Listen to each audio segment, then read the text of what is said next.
Çështja e presidentit është problem që obligim e kanë të gjithë deputet të Kuvendit të Kosovës për të votuar dhe për ta zgjedhur presidentin e Kosovës.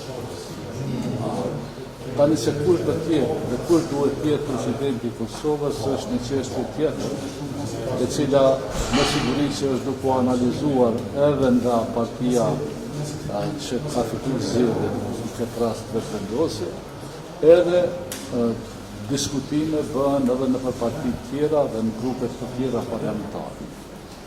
Uroj që të mos ketë mos pari sabotim ose dështim në zgjedhjen e presidentit të Kosovës. E dyta, mendoj dhe e kam thënë dhe vazhdoj ta them publikisht që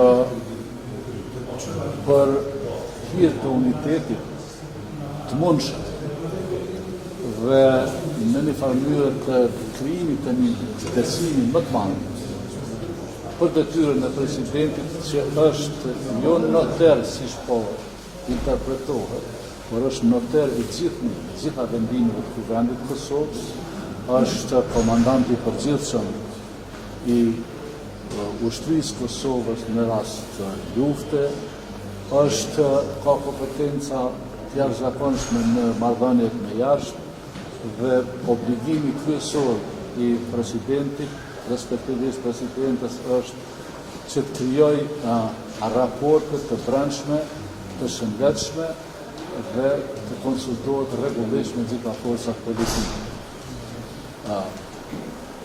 Mendoj që obligimi kryesor për ta zgjedhur dhe për të krijuar mundësinë e zgjedhjes së presidentit është tek vetëvendosja, respektivisht tek Albin Kurti, që ka udhëheq parti më të madhe në vend dhe ka një numër të madh të votuesve. Ati i duhen, ose për të zgjedhur presidentin e gjithë e dinë që duhen me qenë sallë 30 deputet, dhe në votimin e tretë zgjedhet me 61 vota, por obligativisht është të qenë 2/3 të deputetëve të mërë.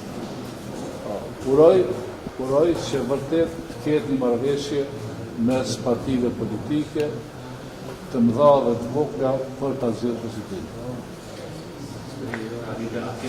Të për momentin në post të opinionit të juaj se kush mund të jetë president, ose nëse ju president, kush mund të jetë kandidatër për të parin e... Shiko, kandidat ka shumë, me na pyet që tu 120 deputet gjithë, thonë unë jam më i miri, por ka dhe jashtë parlamentit, nuk do të thotë që me qenë vetëm deputet, por besoj që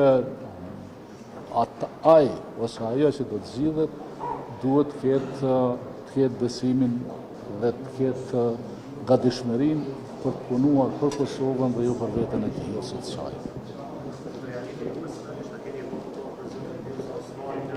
Ma të madhe se çish?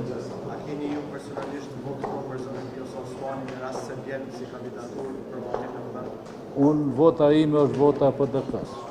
Nuk kam votë personale dhe nuk e kam në mend me i premtu kërkuj votën time personale në qoftë se Partia Demokratike është kundër. Faleminderit.